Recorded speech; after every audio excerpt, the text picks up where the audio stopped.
এই ছবিতে মানে কিরকম লাইট তুমি রিফ্লেক্ট করছো on the women about their position in the society? ওই যে বললাম যে ওদের কিরম ভাবে বদলায়, ওরা আস্তে আস্তে বদলায়।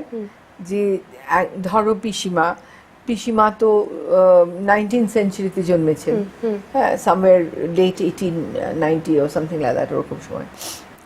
তার এক রকমের অ্যাটিটিউড, কিন্তু তিনি সেটার বিরুদ্ধে ইন এ ওয়ে রেবেল। ওকে, হ্যাঁ, কারণ সেটা উনি কিন্তু খুব নিজের লটটা উনি খুব শান্ত মনে মেনে নিতে পারেননি।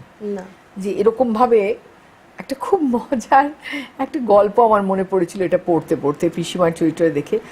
আমার মার এক বান্ধবী, আমরা মাসি বলতাম তাকে, তার যিনি কি মাসি শাশুড়ি বা পিসি শাশুড়ি, তিনি সারা জীবন ছোট্টবেলার বিধবা, সারা জীবন বিধবা হয়ে থেকেছে, নাচার নিষ্ঠ বিধবা। 70 বছর বয়সে না কবে তিনি বলেছিলেন, এই যে আমি সারা জীবন সতী হয়ে রইলুম, এতে আমার কি লাভ হলো।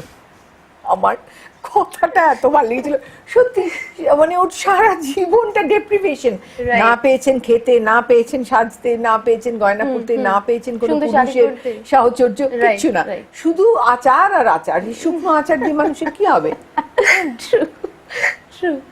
তো এইটা পিসিমার আছে। পিসিমা কিন্তু পরিষ্কার বলেন, বাংলা ভাষায় বলেন, কেন কেবল পুরুষগুলার রক্ষিতা থাকবো, কেন মাইয়া মানুষের বুঝি স্বাদ আল্লাহ থাকতে নাই।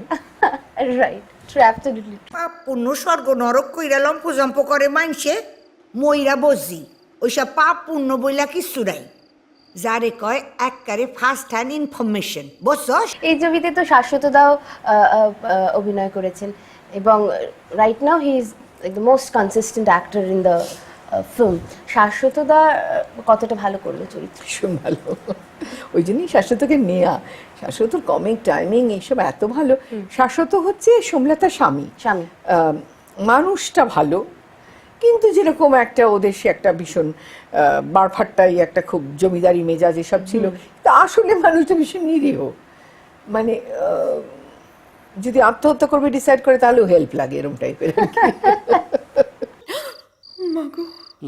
তুমি আমারে ট্রিক করতেছো না তো? ছবি নিয়ে যদি বলি যে দর্শকদের কিছু বলতে, তাহলে তুমি কি বলবে?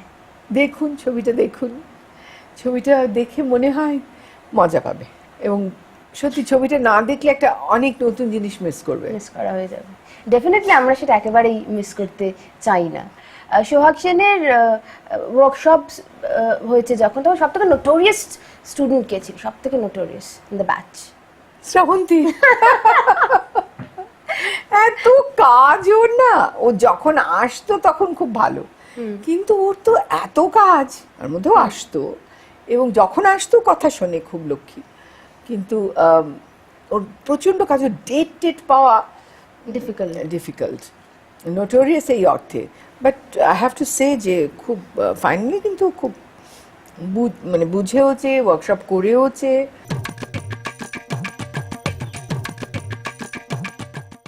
শ্রাবন্তী বম্বেতে এসেছিল কিন্তু ওয়ার্কশপ করতে, এবং আমরা দেখলাম যে শ্রাবন্তী কিন্তু খুব তাড়াতাড়ি ওটা ধরে নিল, ভালো করে করলো। স্পেশালি ওই ছোটোবেলার যে সাপ্রেসড একটা ওর সমস্ত কামনা বাসনা কিছুই, মানে সেটা ভেতরে ভেতরে, পিসিমার ছোটবেলা, হ্যাঁ, ভেতরে ভেতরে সেটা একদম কি বলবো ফুটছে, যেটা সেটা খুব সুন্দর করলো।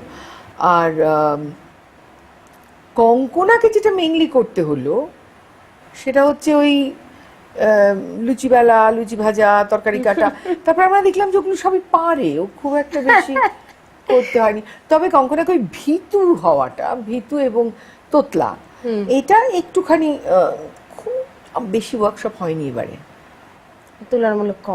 তুলনামূলকভাবে কম। আচ্ছা আচ্ছা শুনুন, আপনি কি ভূতে বিশ্বাস করেন?